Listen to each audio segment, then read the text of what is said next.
What is up, guys? It is Captains here. Boy, has it been a long time since I did one of these. I feel so many different feelings right now.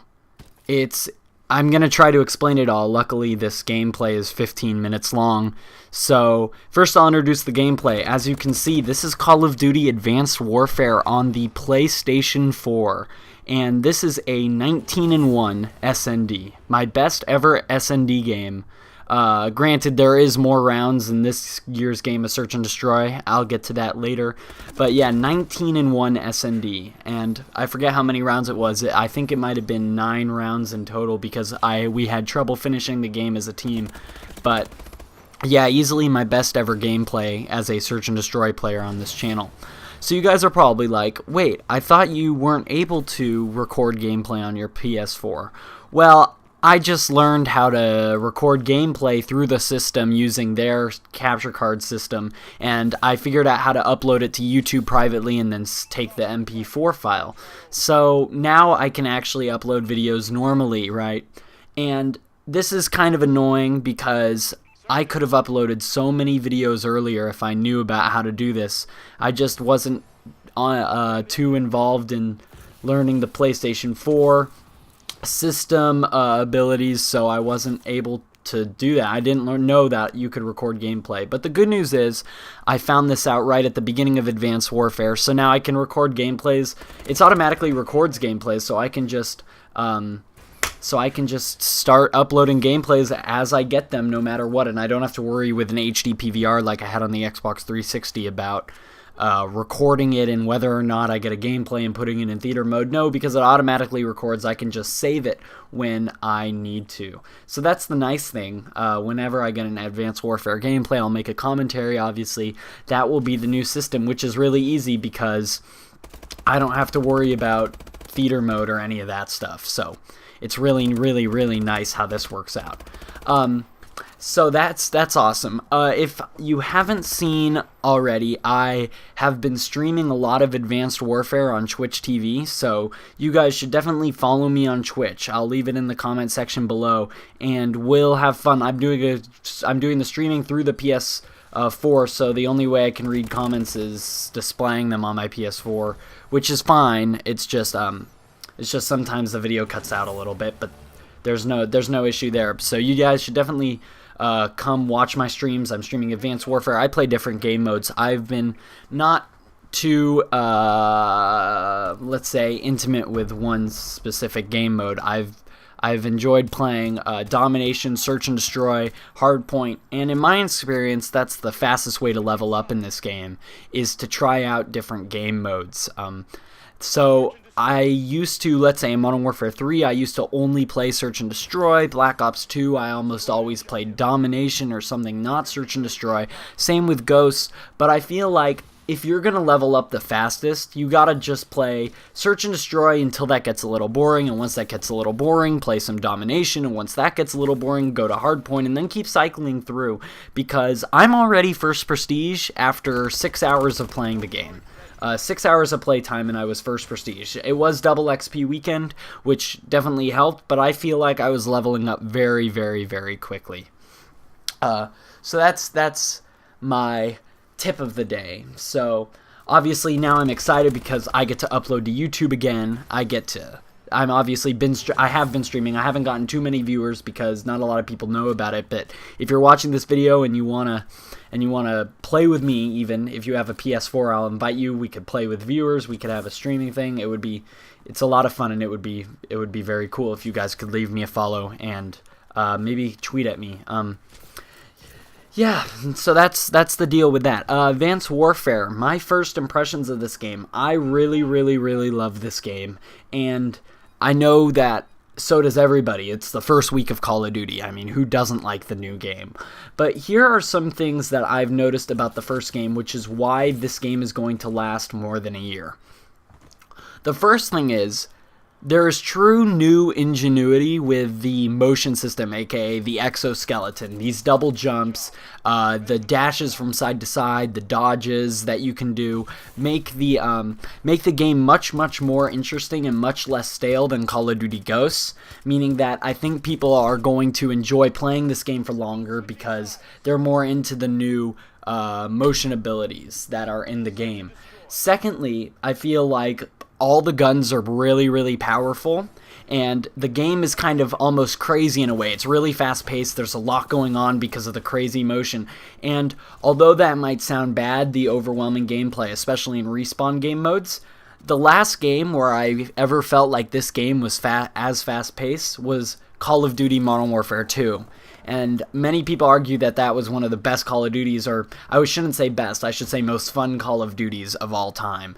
And I think part of the fun in that is the craziness. It adds a new dimension to multiplayer, keeping up with all the mayhem but still doing well. It's a lot of fun.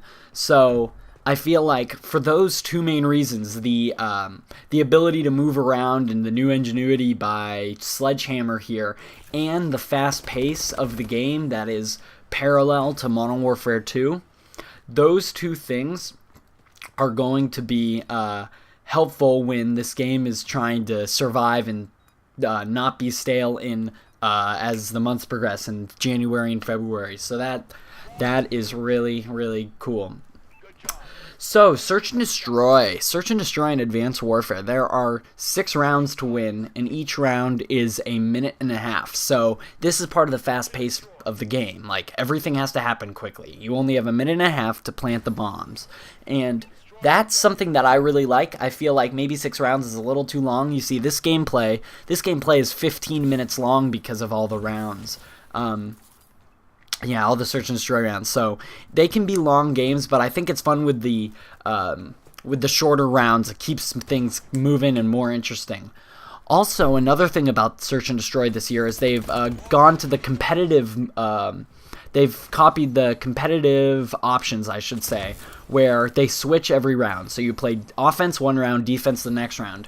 I really like this because for one-sided maps, let me think, this could be considered a one-sided map, though I think that this is one of the better maps in the game. Let me try thinking of Instinct. Instinct can be a very one-sided map. I believe if you're playing defense, it's a lot easier. This makes it so no team can start with, let's say, the defense on Instinct and go up 5-0 because of the overpower map. No team can get a clear advantage in the game, and it makes it much more competitive, and it keeps it interesting because you're not playing the same round over and over again 5 times straight. So I think they've done a great job this year in Search and Destroy of making it less stale and making it new. Just like that's been the theme of this game. It's new. It's the first true next-gen game. New movement, new Search and Destroy, and I think that is going to really revive this series, and I'm very excited for the next year of playing this game. Another thing about Search and Destroy that's new that you have to be careful for is planting takes 5 seconds, while defusing actually takes 7.5 seconds. And defusing is also very quiet, so this means 2 things. If you're defusing, or let's say someone planted the bomb and you're trying to defuse it, you have to be really quick. You can't take as much time as you could before trying to kill people. As you see, I get a Warbird here. This is really nice. This is the first ever Warbird I actually ever got, and it was in Search and Destroy, which is kind of funny. But anyways, back to the point about defusing the bomb. If you're trying to defuse the bomb, you need to kill people quick, because 7.5 seconds, those 2.5 seconds are a big difference in whether or not you're going to be able to plant or defuse the bomb if you kill everyone. So you have to kill everyone. But the good news about this is, with the new Exo ability motions, you can get to the bomb a lot quicker, which means that it's going to be a lot easier after you kill someone to get to the bomb and defuse it before 7.5 seconds aren't remaining anymore. Another thing that you have to watch out for in Search and Destroy is the easy flanking in this game. I think The maps, I'll get into the maps right after this, but the maps are not very big horizontally, and what I mean by that is like they're all firing range size pretty much if you go from one edge of the map to the other. So that means that I've been killed from behind with an enemy in my spawn after 30 seconds in the round, which is kind of crazy. That would never happen in any other Call of Duty, but because of the mix of the exo suit double jump ability to move quickly and the small map size horizontally, it makes it very, very difficult for you to, or I shouldn't say it makes it difficult, I should say it makes it very easy for you to get to their spawn really quickly. And that means that you always have to watch your back at the beginning of the round and be anticipating an enemy to be near you right away. Alright, now that's kind of a good transition with the map size onto this game. My interpretation of the map size. The maps here, because of the exosuit abilities, obviously with the double jump you can see me do it there, you can go very, very high and go on crazy rooftops out of nowhere. So one of the things I've noticed about these maps is, while they aren't very big horizontally, like I said, firing range size, they are very, very expansive vertically. And when they're expansive vertically, it means it's a different dynamic, having to look up and down a lot more than you are left and right, which it's different than all the Call of Duties. Do I like that? No, I don't necessarily like having to check 5 different height levels of where an enemy could be. But the good news is it makes the maps much more dynamic and a lot more fun. So I'm not complaining. I'm just saying it's a new reality that, I mean, there are so many different places an enemy could be standing. If you see me, the enemy could be under that building, in that doorway. He could be standing on top of the roof. He could be up to my left right now while I'm aiming down my sight. There are so many different ways an enemy could go that it makes it hard to check all of your sights or truly being able to defend an area.